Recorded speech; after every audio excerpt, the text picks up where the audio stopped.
कंवारी ननद। अंजलि की उम्र लगभग 30 साल हो चुकी थी। वो एक स्कूल में टीचर की जॉब करती थी। अंजलि के घर में उसकी माँ के अलावा उसका छोटा भाई और भाभी भी रहा करते थे।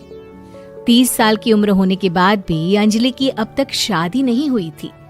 इस बात को लेकर अंजलि की माँ रुक्मिणी देवी काफी परेशान रहा करती थी। माँ, मैं स्कूल जा रही हूँ, जरा मेरा टिफिन तो दे दीजिए। अब क्या पूरी जिंदगी मैं तुझे टिफिन बनाकर देती रहूंगी? अरे कुछ सोचा भी अपने बारे में या बस ऐसे ही? क्या माँ, सुबह सुबह फिर वही बातें लेकर बैठ गई। माँ गलत क्या कह रही है अंजलि दीदी? इतनी उम्र हो चुकी है आपकी, माँ कब तक आपकी सेवा करती रहेंगी? भाभी, मैंने माँ को कब कहा कि मेरी सेवा करो? वैसे भी अपना टिफिन मैं खुद तैयार कर लेती हूँ, बस टेबल से उठाकर देने को ही तो कहा था। वैसे अंजलि दीदी, देखा जाए तो टिफिन उठाकर देने की उम्र तो आपकी है। आपका अपना घर परिवार बच्चे होते तो ये जिम्मेदारी आज आप पूरी कर रही होती। एक बात मेरी समझ में नहीं आती, अगर मेरी शादी नहीं हुई तो इसमें मेरी क्या गलती है? और तुम सब लोग मेरे पीछे क्यों पड़े रहते हो? अरे कुछ कहना क्या पीछे पड़े रहना होता है? अपने छोटे भाई को देख, तुझसे 3 साल छोटा है लेकिन 2 बच्चे खेल रहे हैं आंगन में। मुझे आप लोगों की कोई बात नहीं सुननी, जा रही हूँ मैं। और आप में से किसी को मेरा कोई काम करने की जरूरत नहीं है, मैं खुद संभाल लूंगी। इतना कहकर अंजलि वहां से चली जाती है। शाम को जब अंजलि अपने स्कूल से लौटकर घर वापस आती है तो उसने देखा कि पड़ोस वाली निर्मला चाची वहां पर बैठी हुई थी।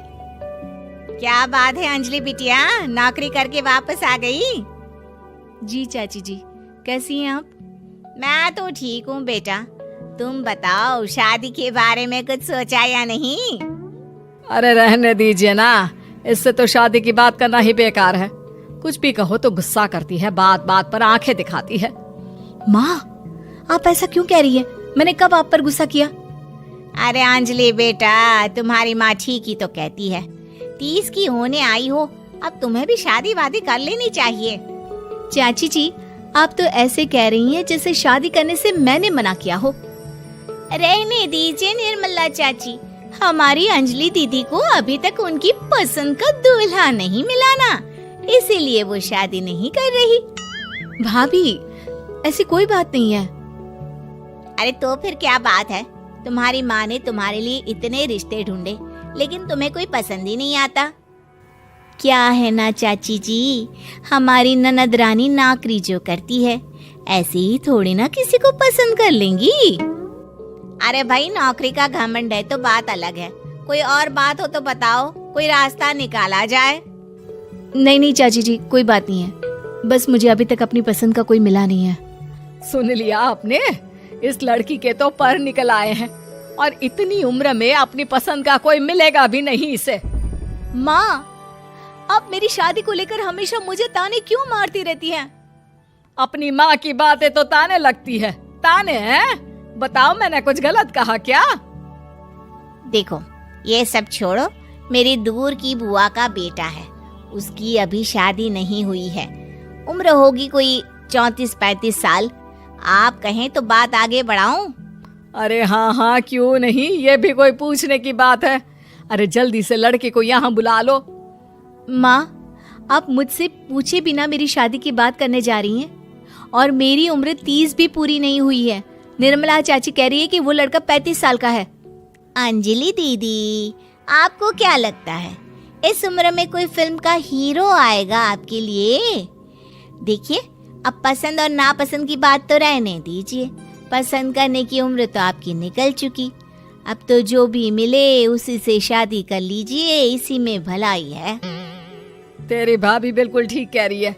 अब जैसा रिश्ता मिले उसके लिए हाँ कर देना, ताकि हम भी गंगा नहाए। ठीक है, चलिए मैं उस लड़के को कहती हूँ, वो कल ही अंजलि को देखने आ जाएगा। अगले दिन निर्मला चाची के दूर का रिश्तेदार अंजलि को देखने उसके घर आता है। उसका नाम था अजय। अंजलि जी, तो आप नौकरी करती हैं, वो भी स्कूल में? जी हाँ, मैं स्कूल में टीचर हूँ। हमारी बेटी बहुत होशियार है। अरे पढ़ने लिखने में इतनी होशियार है, इसीलिए तो इसकी नौकरी लगी है स्कूल में। हाँ हाँ ठीक है आंटी जी, जरा मुझे भी तो बात करने दीजिए आपकी बेटी से। जी पूछिए ना, क्या पूछना चाहते हैं? अंजलि मैडम, ये तो बताइए कि आपने अभी तक शादी क्यों नहीं की? बस ऐसे ही, कहीं कोई रिश्ता पसंद नहीं आया इसलिए। लेकिन क्या मैं आपसे पूछ सकती हूँ कि आपने शादी क्यों नहीं की? अंजलि, क्या कर रही हो तुम? लड़कियों को इस तरह की बातें नहीं शोभा देती। रहने दीजिए आंटी जी, आपकी बेटी काफी पढ़ी लिखी है, मैं उनके सवाल का जवाब दे ही देता हूँ। वो क्या है ना, मुझे भी अभी तक अपनी पसंद की कोई लड़की नहीं मिली। अच्छा, कोई बात नहीं। वैसे आपकी तनख्वाह कितनी है? कितना कमा लेती है महीने का? जी यही कोई 25,000 महीने। बस 25,000? इतने से क्या होता है? इतने से तो आजकल घर भी नहीं चलता। आपके कहने का क्या मतलब है? अरे मैं तो ये सोच कर आया था कि नौकरी वाली लड़की है, आराम से 40,000 कमाती होगी। माफ कीजिएगा, आपका और मेरा रिश्ता नहीं हो सकता। जी कोई बात नहीं, मुझे भी आपके साथ शादी करने में कोई इंटरेस्ट नहीं है। अंजलि, किस तरह की बात कर रही हो?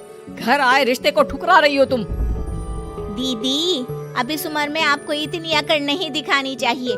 अच्छा खासा रिश्ता हाथ से निकल गया, कहीं ऐसा ना हो कि जिंदगी भर कुंवारी ही रह जाओ आप।